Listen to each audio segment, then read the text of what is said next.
Hello दोस्तों, इस video में मैं जर्नल फार्माकोलॉजी स्टार्ट करने जा रहा हूँ, जिसमें मैं बताऊँगा कि फार्माकोलॉजी क्या होती है।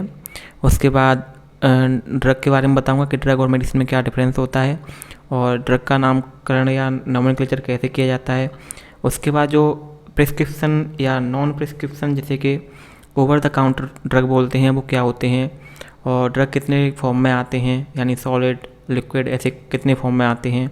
और उसके बाद रूट ऑफ एडमिनिस्ट्रेशंस। ठीक है, तो ये सब मैं इस वीडियो में बताऊंगा, इसलिए आप वीडियो को एंड तक ज़रूर देखें। चलिए शुरू करते हैं। सबसे पहले जानते हैं फार्माकोलॉजी के बारे में कि फार्माकोलॉजी क्या होती है। तो फार्माकोलॉजी एक ग्रीक वर्ड है जिसका मतलब होता है, अगर हम इसको दो पार्ट में डिवाइड करते हैं तो पहला जो होता है फार्माकोन, तो उसका मतलब होगा ड्रग, और लोगोस का मतलब स्टडी। तो फार्माकोलॉजी का जो फाइनली जो मतलब होता है वो होता है स्टडी ऑफ ड्रग, यानी ड्रग के बारे में अध्ययन करना, विज्ञान की वह शाखा जिसके अंदर के ड्रग के बारे में अध्ययन किया जाता है। ठीक है, तो इसे बोलते हैं फार्माकोलॉजी। अब ड्रग की कौन कौन सी स्टडी की जाएगी, जैसे कि ड्रग की ओरिजिन के बारे में, ठीक है, और उसका क्या कंपोजिशन है, और उसकी फार्माकोकाइनेटिक क्या है, ऑलराइट, और इसी के साथ उसकी थेरेप्यूटिक यूज क्या है, और टॉक्सिकोलॉजी क्या है उसकी, यानी उसके साइड इफ़ेक्ट्स या कुछ और टॉक्सिसिटी तो नहीं है उसकी, वो सब स्टडी किस में की जाती है, फार्माकोलॉजी में। किसके बारे में, ड्रग के बारे में, ऑलराइट। फार्माकोलॉजी के जो फादर हैं वो हैं ऑसवाल्ड श्मिडबर्ग। ठीक है, तो ये इनके फादर हैं फार्माकोलॉजी के। अब बात करते हैं क्लिनिकल फार्माकोलॉजी।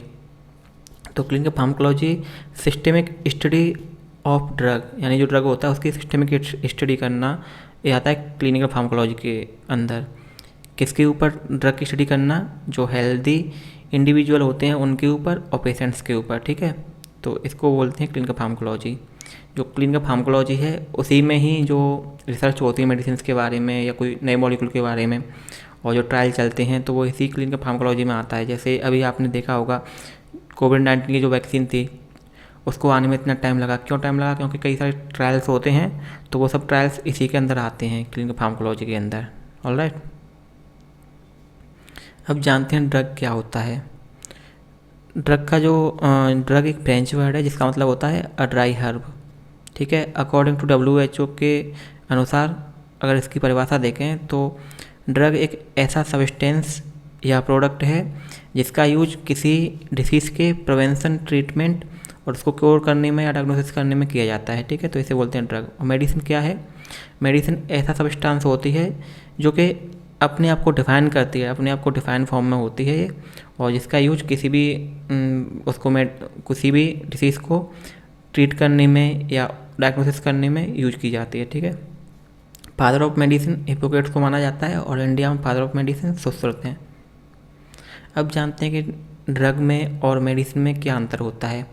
तो सबसे पहला नाम के आधार पर देखते हैं तो जो ड्रग है वो एक ग्रीक वर्ड है जिसमें फार्माकोन का मतलब होता है ड्रग। ऐसे ही जो मेडिसिन है वो एक लैटिन वर्ड है जो कि मेडिकस से ड्राइव किया गया है, जिसका मतलब होता है हीलिंग और फिजिशियन। ठीक है, जैसे मैंने ड्रग की परिभाषा बताई अभी आपको कि ड्रग एक ऐसा सब्सटेंस या प्रोडक्ट होता है जो कि जिसका यूज के किसी भी डिसीज़ के प्रिवेंशन, ट्रीटमेंट में किया जाता है। ठीक है, और मेडिसिन एक ऐसा सब्सटेंस होता है या ड्रग की ऐसी फॉर्मुलेटेड फॉर्म होती है जिसका यूज किसी भी रोग के प्रिवेंशन या ट्रीटमेंट में किया जाता है। ठीक है, जो ड्रग होता है वो केवल API होता है, ओनली एक्टिव फार्मास्यूटिकल इंग्रेडिएंट्स होता है, लेकिन जो मेडिसिन होती है वो फॉर्मुलेशन होती है API का, ऑलराइट, जिसमें कि एक्सिपिएंट्स हो सकते हैं और नहीं भी हो सकते। ड्रग का जो है कोई डोज नहीं होता, लेकिन जो मेडिसिन होती है वो प्रॉपर डोज के साथ आती है। जैसे आपने देखा होगा पैरासीटामोल 650 mg, तो ऐसे करके मेडिसिन का डोज होता है, लेकिन ड्रग का ऐसे कोई डोज नहीं होता। और जो ड्रग होता है उसको डायरेक्टली किसी भी ट्रीटमेंट के लिए दे नहीं सकते। ठीक है, लेकिन जो मेडिसिन होती है उसका यूज डायरेक्टली ट्रीटमेंट के लिए किया जाता है। अब सोर्स देखते हैं कि ड्रग के सोर्स क्या होते हैं। तो ड्रग के जो सोर्स होते हैं प्लांट्स, एनिमल और micro organism, minerals, synthetic source भी हो सकते हैं ड्रग के। इसी के साथ ड्रग सेमी सिंथेटिक सोर्स से भी बनाया जाता है, और इसी के साथ रिकॉम्बिनेंट डीएनए टेक्नोलॉजी होती है, उसके माध्यम से भी ड्रग को बनाया जाता है। लेकिन जो मेडिसिन होती है उसका सोर्स होता है ड्रग, ठीक है, ड्रग से ही मेडिसिन बनाई जाती है। ऑल मेडिसिन आर ड्रग, लेकिन जो मेडिसिन सभी मेडिसिन हैं वो ड्रग हो सकती हैं, होती हैं, ठीक है, लेकिन जो सभी ड्रग होते हैं वो मेडिसिन नहीं होते, क्योंकि ऐसे जितनी मेडिसिन होती हैं वो ड्रग से बनती हैं, लेकिन जितने भी ड्रग होते हैं उन सभी से मेडिसिन नहीं बनती, ठीक है। जैसे कि पैरासीटामोल, ऑलराइट, तो पैरासीटामोल यहाँ पे क्या है, ये बस ड्रग है, लेकिन यहाँ पे क्या है, पैरासीटामोल टैबलेट और पैरासीटामोल सिरप। तो ये अपने आप को डिफाइन कर रहे हैं कि हाँ ये सिरप है और इसका इतना डोज रहेगा। जैसे आप इसमें आगे समझोगे स्लाइड में, यहाँ पर ये है ड्रग, तो इसके बारे में बस हमें इतना पता है कि पैरासीटामोल है, ना तो हमें इसकी फॉर्म पता है कि कौन सी फॉर्म में, जैसे कि सिरप फॉर्म में है या टैबलेट है, ठीक है, और इसका कितना डोज है ये भी हमको नहीं पता। लेकिन यहाँ पे पैरासीटामोल की टैबलेट है और यहाँ पर पैरासीटामोल का इंजेक्शन है, तो अपने आप को डिफाइन कर रहा है कितना डोज है। यहाँ पर 650 और यहाँ पर कितना है 300 mg, तो यहाँ पर अपने आप को डिफाइन कर रहा है, ठीक है। तो इस तरह से ये अंतर होता है ड्रग में और मेडिसिन में। अब सोर्स की बात करते हैं, जैसे अभी मैंने सोर्स बताई, तो वही सब सोर्स हैं ड्रग के, जैसे कि प्लांट, एनिमल्स, माइक्रोब्स। जितनी भी एंटीबायोटिक्स होती हैं वो सभी ज़्यादातर माइक्रोब्स से ही बनती हैं। सिंथेटिक सोर्स होते हैं, फिर मिनरल्स से कुछ मेडिसिन बनती हैं, जैसे कि अभी जो होते हैं। अब जैसे सोर्स की बात करते हैं, तो अभी मैंने आपको सोर्स बताए थे, प्लांट, एनिमल्स, ठीक है, माइक्रोब्स। जितनी भी एंटीबायोटिक्स होती हैं, मैक्सिमम एंटीबायोटिक वो माइक्रोब्स से ही बनती हैं। और सिंथेटिक सोर्स होते हैं, उसके बाद मिनरल, जैसे कि आपने कॉपर साल्ट या कॉपर सप्लीमेंट्स देखे होंगे, तो वो सभी कॉपर से बनते हैं, ठीक है। उसके बाद रिकॉम्बिनेंट टेक्नोलॉजी जो होती है उससे, जैसे इंसुलिन आजकल जो आता है तो वो उसी टेक्नोलॉजी से बनता है, रिकॉम्बिनेंट टेक्नोलॉजी से। उसके बाद देखते हैं ड्रग का नॉमेनक्लेचर यानी नामकरण। तो ड्रग का जो नामकरण है वो 3 कैटेगरी में किया जाता है।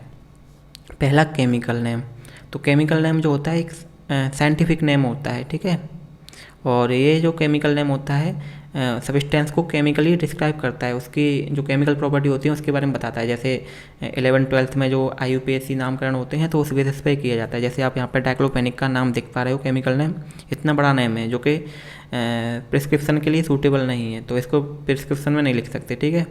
यह केवल मैन्युफैक्चरर द्वारा ही यूज किया जाता है और जो फार्माकोपीडिया होते हैं उन सब में यूज किया जाता है। यहाँ पर जो ड्रग के दूसरे नाम की कैटेगरी है वो है नॉन प्रोप्राइटरी नेम, ठीक है। तो इसी नाम के द्वारा ही जो इंटरनेशनल अथॉरिटी होती हैं, इंटरनेशनल साइंटिफिक बॉडी होती हैं, इसी के आधार पर किसी भी ड्रग का नाम एक्सेप्ट करती हैं, ठीक है। जैसे कि एमोक्सिसिलिन, तो एमोक्सिसिलिन इंडिया में भी एमोक्सिसिलिन के नाम से जानी जाती है और जो बाहर की कंट्रीज हैं उनमें भी एमोक्सिसिलिन के नाम से जानी जाती है। तो ये कौन सा नाम है एमोक्सिसिलिन, ये जो नाम है ये है नॉन प्रोप्राइटरी नेम, ठीक है। कभी कभी क्या होता है, कुछ लोग जेनरिक नेम में और नॉन प्रोप्राइटरी नेम में डिफरेंस नहीं कर पाते। जेनरिक नेम जो होता है वो यहाँ पे प्रेजेंट करता है फार्माकोलॉजिकल ग्रुप को और जीनस को, जैसे कि एमिनोग्लाइकोसाइड एंटीबायोटिक। अब एमिनोग्लाइकोसाइड एंटीबायोटिक्स में कई सारी एंटीबायोटिक्स आती हैं, जैसे कि जेंटामाइसिन, ठीक है। तो जो जेंटामाइसिन है, लोग उसे जेंटामाइसिन को जेनरिक नेम बोलते हैं, लेकिन जेंटामाइसिन जेनरिक नेम नहीं होगा। यहाँ पे जो उसकी क्लास है, जैसे कि ये है एमिनोग्लाइकोसाइड एंटीबायोटिक की क्लास जो पूरी है, तो एमिनोग्लाइकोसाइड यहाँ पर जेनरिक नेम होगी, ठीक है। इसी नेम के द्वारा ही जो इंटरनेशनल कम्युनिटी होती हैं या इंटरनेशनल साइंटिफिक बॉडी या अथॉरिटी होती हैं वो ड्रग के नेम को एक्सेप्ट करती हैं, जिसकी वजह से जो ड्रग का नाम है वो एक कंट्री से दूसरी कंट्री में एक रखा जाता है, ठीक है। अब तीसरा नाम आता है, वो नाम है प्रोप्राइटरी नेम, जैसे कि ब्रांड नेम बोलते हैं। तो ब्रांड नेम तो मैन्युफैक्चरर के द्वारा चेंज किया जाता है, जितने मैन्युफैक्चरर होंगे उसके आधार पर कितने भी ब्रांड नेम हो सकते हैं। जैसे कि यहाँ पर डोलो 650 और यहाँ पर पैरासिप 650, तो यहाँ पर ब्रांड नेम तो चेंज हो गया है, लेकिन जो मेन नेम है पैरासीटामोल, जिसमें इंग्रेडिएंट है मेन पैरासीटामोल, वो चेंज नहीं हुआ है, ठीक है। तो इसे बोलते हैं ब्रांड नेम। अब बात करते हैं कि प्रिस्क्रिप्शन ड्रग कौन सी होती हैं। तो प्रिस्क्रिप्शन ड्रग वही होती हैं जो कि डॉक्टर द्वारा या फिजिशियन या जो प्रैक्टिशनर होता है, रजिस्टर्ड मेडिकल प्रैक्टिशनर, उसके द्वारा एक प्रिस्क्रिप्शन लिखी जाती है, उसी के आधार पर वो दवाई मिलेंगी। अगर उसको लेके नहीं जाएंगे तो वो मेडिसिन या वो ड्रग नहीं मिलेंगी, तो उसे बोलते हैं प्रिस्क्रिप्शन वाली ड्रग, जैसे कि एंटी हाइपरटेंसिव ड्रग और एंटीबायोटिक्स और भी बहुत सारी दवाइयाँ हैं जो इसके अंदर आती हैं। यहाँ पर आप देख पा रहे हैं सेपिकजाइम टैक्सिम जो टैबलेट है, यहाँ पर मेंशन है कि शेड्यूल एच की ड्रग है, क्योंकि इंडिया में जो प्रिस्क्रिप्शन ड्रग हैं वो शेड्यूल एच के अंदर आती हैं। इस तरह से यहाँ पर मेंशन रहता है हर एक दवाई पर, जो भी शेड्यूल एच की होती है उसमें मेंशन रहता है। तो इस पर लिखा होता है कि यह विदाउट प्रिस्क्रिप्शन के न तो सेल की जा सकती है ना ही परचेज की जा सकती है, ठीक है। तो इस तरह से ये होती है। अब कुछ मेडिसिन ऐसी होती हैं जो कि बिना प्रिस्क्रिप्शन के भी मिल जाती हैं, जिन्हें ओवर द काउंटर बोलते हैं। इसके लिए ज़रूरत नहीं होती प्रिस्क्रिप्शन की, इसे खुद से जाके परचेज कर सकते हैं, ठीक है। जैसे कि पैरासीटामोल की और भी कई सारी मेडिसिन होती हैं जिनको ले सकते हैं। और यहाँ पर एंटासिड, इसको भी डायरेक्ट OTC परचेज कर सकते हैं। और यहाँ पर जिंकोविट, ठीक है। तो इस तरह से कई सारी मेडिसिन होती हैं जो ओवर द काउंटर होती हैं। अब बात करते हैं ऑर्फेन ड्रग की। ऑर्फेन ड्रग कौन सी दवाई होती हैं? तो ऑर्फेन ड्रग, अब इसके नाम से पता चल रहा है कि मतलब लाचार सा, अनाथ सा, ठीक है। तो ये वो दवाई होती हैं जो रेयर डिसीज़ होते हैं, रेयर रोग होते हैं जो बहुत कम देखने को मिलते हैं ऐसे रोग, तो उनके ट्रीट और प्रिवेंशन डायग्नोसिस के लिए बनाई जाती हैं, ठीक है। लेकिन अब डिसीज़ रेयर है तो इसके लिए जो मैन्युफैक्चरर होते हैं उन्हें इससे इतना फ़ायदा नहीं होता। तो गवर्नमेंट क्या करती है, इनके लिए जो मैन्युफैक्चरर होते हैं जो ऐसी दवाइयों को बनाते हैं उनके लिए फंड रिलीज करती है गवर्नमेंट, ठीक है। तो इसलिए इनको बोलते हैं ऑर्फेन ड्रग, जैसे कि लाइपोसोमल एम्फोटेरिसिन V, ठीक है। डाइक्सोसिन एंटीबॉडी, जो कि डाइक्सोसिन की टॉक्सिसिटी में यूज की जाती हैं। अब जानते हैं कि ड्रग की कितनी फॉर्म होती हैं। मेनली तो ड्रग की 4 फॉर्म होती हैं, जैसे कि सॉलिड डोजेस फॉर्म, उसके बाद सेमी सॉलिड डोजेस फॉर्म, जो कि ना तो लिक्विड होता है ना ही सॉलिड होता है, तो उसे रखा जाता है सेमी सॉलिड फॉर्म में। उसके बाद आती है लिक्विड फॉर्म, उसके बाद गैसियस फॉर्म। तो पहले हम जानते हैं सॉलिड फॉर्म के बारे में, ठीक है। सॉलिड में जैसे कि पाउडर आता है, जहाँ पे देख पा रहे हो ये पाउडर है, तो पाउडर की फॉर्म जो होती है वो सॉलिड फॉर्म होती है। टैबलेट सॉलिड फॉर्म में आती हैं। और कैप्सूल में दोनों टाइप से कैप्सूल, जैसे कि ये है सॉफ्ट जिलेटिन कैप्सूल और ये है हार्ड जिलेटिन कैप्सूल। तो ये दोनों ही सॉलिड डोज फॉर्म में आती हैं, ठीक है। पिल्स आती हैं। उसके बाद ट्रांसडर्मल पैचेस, इस टाइप से जो पैचेस आते हैं वो ट्रांसडर्मल पैचेस होते हैं। और उसके बाद जो सपोर्ट स्ट्रीज आती हैं जैसे इस टाइप्स की, जो कि वेजाइनल यूज के लिए और रेक्टल यूज के लिए आती हैं, ठीक है। तो इन्हें बोलते हैं सपोजिटरीज, ये भी सॉलिड फॉर्म में काउंट की जाती हैं। उसके बाद जो च्यूअल टैबलेट होती हैं जैसे कि लिम्सी, तो ये भी उसमें आती है सॉलिड फॉर्म में। और ग्रेन्यूल्स, ठीक है, यहाँ पर ये है ग्रेन्यूल्स और ये इस टाइप के सैचेट में आता है, तो ये आती हैं सॉलिड फॉर्म में। और उसके बाद आती है सेमी सॉलिड फॉर्म। तो सेमी सॉलिड फॉर्म में ऑइंटमेंट्स, ठीक है, इस टाइप से ऑइंटमेंट्स आते हैं, जेल आते हैं, क्रीम, पेस्ट, ये सब आती हैं सेमी सॉलिड फॉर्म में, क्योंकि ना तो ये सॉलिड होती हैं ना ही पूरी तरह से लिक्विड होती हैं। इसीलिए इनको सेमी सॉलिड फॉर्म में काउंट किया जाता है। अब आती है लिक्विड डोसेस फॉर्म। तो लिक्विड डोसेस फॉर्म में जैसे एक्वस, जो आप RL या DNS जो देखते हो, और भी कई सारी आती हैं, तो वो सब एक्वस में आती हैं, जो कि पानी में आसानी से घुल जाती हैं, ठीक है। उसके बाद सिरप भी लिक्विड फॉर्म में आती है। और जो सस्पेंसन होता है, सस्पेंसन भी जैसे सस्पेंसन लिक्विड में आता है, लेकिन सस्पेंसन क्या है, पानी में आसानी से नहीं घुल सकता, ठीक है। उसके बाद आती हैं इलाइजर्स या एलिक्जियर्स, ठीक है।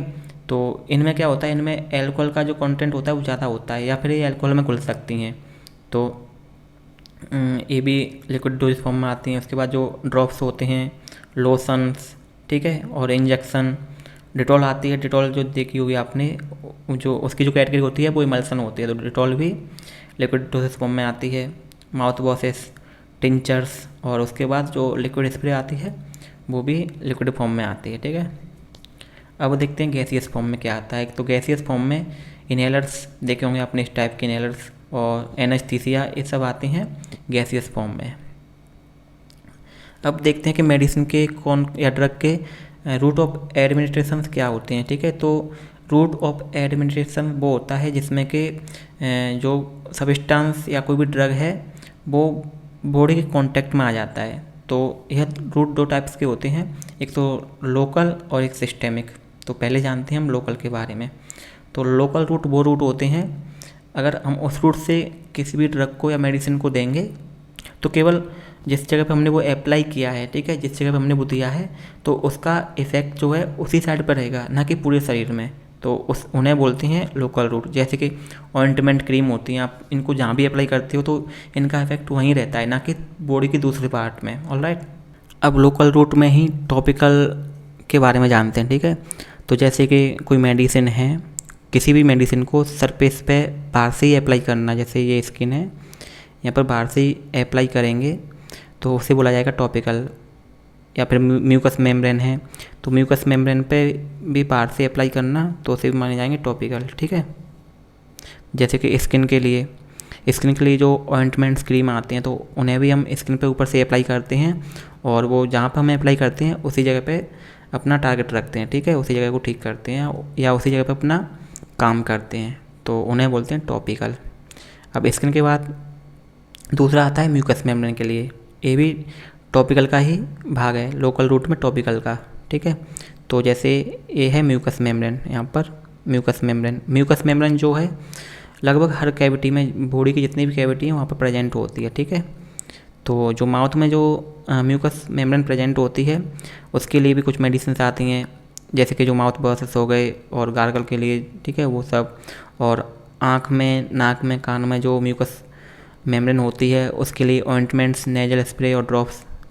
और जो गैस्ट्रो इंटेस्टाइनल ट्रैक्ट में जो म्यूकस मेम्ब्रेन होती है उसके लिए जो मेडिसिन आती हैं उनकी कुछ एग्जांपल्स जैसे कि एल्युमिनियम हाइड्रोक्साइड और काउलिन, नियोमाइसिन। तो ये सब किसके लिए आती हैं? गैस्ट्रो इंटेस्टाइनल ट्रैक्ट में जो म्यूकस मेम्ब्रेन होती हैं तो उसके रूट से दिए जाने के लिए, ठीक। इसी तरह से जो ब्रोंकाई और लंग्स में म्यूकस मेम्ब्रेन प्रेजेंट होती है तो उसके रूट से देने के लिए जो मेडिसिन या ड्रग होती हैं जैसे कि साल्ब्यूटामॉल और क्रोमाइलिन सोडियम, और एज ए इनहेलेशन एरोसेल जो मेडिसिन दी जाती हैं वहाँ पर, जैसे कि नेबुलाइज सॉल्यूशन या फाइन पाउडर्स, तो वो सब भी टॉपिकल रूट के अंदर आती हैं।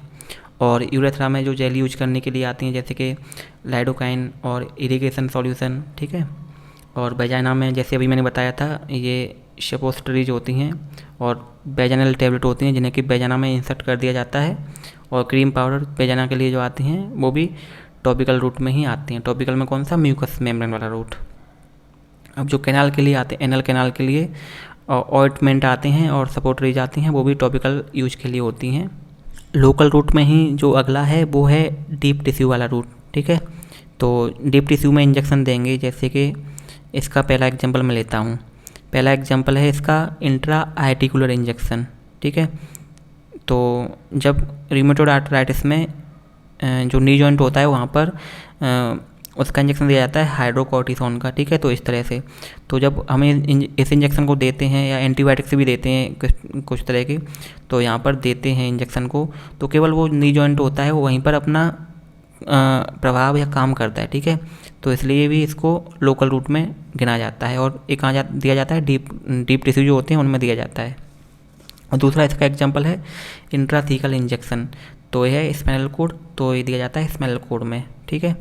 और इसका जो तीसरा एग्जांपल है वो है रेट्रोव्यूलर, तो इस तरह से आँख की जो आपको ये बॉल टाइप दिख रही है तो इसके पीछे इंजेक्शन दिया जाता है, तो इसे भी डीप टिश्यू रूट में रखा जाता है, ठीक है। यह भी केवल इसी हिस्से पे अपना प्रभाव छोड़ता है, ना कि पूरी बॉडी पर, तो इसलिए इसको लोकल रूट में रखा जाता है। अब इसमें ही अगला जो है इंट्रा आर्ट्रियल, ठीक है। तो ये कहाँ दिया जाएगा? आर्टरी में, इसलिए इसको बोलते हैं इंट्रा आर्ट्रियल। जैसे इंजेक्शन दिया जाता है ना इस टाइप से, ये तो मेनली तब दिया जाता है एंजियोग्राफी जब करते हैं या एंटी कैंसर कोई ड्रग होता है तो उस कंडीशन में ये दिया जाता है। ये आर्टरी, तो आर्टरी में इस तरह से इसे इंजेक्ट कर दिया जाता है, ठीक है। लोकल रूट के बाद जो अगला रूट है वो है सिस्टेमिक रूट, ठीक है। तो सिस्टेमिक रूट वो होते हैं, अगर हम इस रूट से मेडिसिन लेते हैं तो वो पूरे ब्लड स्ट्रीम होती है उसमें डिस्ट्रीब्यूट हो जाते हैं और सर्कुलेशन में शामिल हो जाते हैं, ठीक है। तो इसमें जो पहला आता है वो है ओरल रूट। तो जैसे कि मेडिसिन को या टैबलेट है कोई भी या सिरप है, इसको मुंह के द्वारा लेना, इसे बोलते हैं ओरल रूट। यह सबसे पुराना और सेफ रूट माना जाता है। उसके बाद है सबलिंगुअल और बकल। तो टैबलेट को इस तरह से, टैबलेट आती हैं इसकी अलग तरीके की, ठीक है।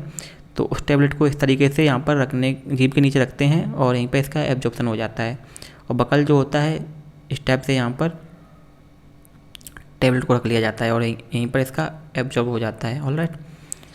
और उसके बाद है रेक्टल रूट, जिसे कि एनिमल रूट या एनेमा भी बोलते हैं, क्योंकि वुमेन्स बीइंग में ये थोड़ा सा अनकन्वीनियंस माना जाता है, ठीक है।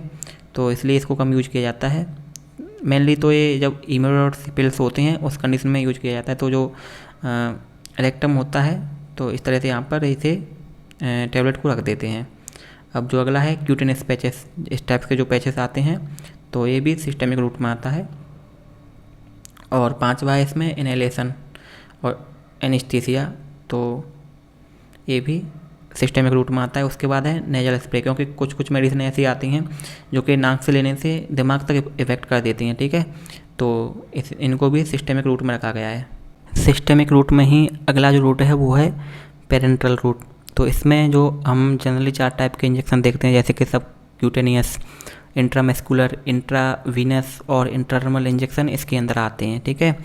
जिनमें कि जैसे कि अगर सब क्यूटेनियस इंजेक्शन की बात करें जो कि सब क्यूटेनियस टिश्यू में इस तरीके से दिया जाता है। उसके बाद है इंट्रामस्कुलर दिया जाता है मसल्स में, और इंट्रावीनस वेन्स में दिया जाता है, ठीक है। और इंट्राडर्मल जो इंजेक्शन है वो दिया जाता है एपिडर्मस में। मेनली सेंसिटिविटी, जब किसी की सेंसिटिविटी चेक करते हैं तो उस कंडीशन में दिया जाता है। तो ये थे रूट ऑफ एडमिनिस्ट्रेशन, ठीक है। तो इससे हम डिसाइड करते हैं कि कौन से रूट से मेडिसिन देनी है। तो इसके बारे में मैं आने वाले चैप्टर्स में बताऊंगा कि रूट्स कैसे सिलेक्ट किया जाता है, हम कैसे डिसाइड करते हैं कि हम कौन सी रूट से कौन सी मेडिसिन दे सकते हैं, ठीक है। तो इसके बारे में आगे कोई वीडियो आएगी तो उसमें बताऊंगा। इस वीडियो में जो मैंने रेफरेंस यूज किए हैं उनमें पहला है केडी त्रिपाठी फार्माकोलॉजी, और दूसरा लेंच, और जो तीसरा है लिपनकोट फार्माकोलॉजी। ऑलराइट। अगर आपको यह वीडियो अच्छी लगी तो आप वीडियो को लाइक और शेयर करें। अगर आपको ऐसी और वीडियो देखनी है तो चैनल को सब्सक्राइब करें। वीडियो देखने के लिए थैंक्स। मिलते हैं अगली वीडियो में।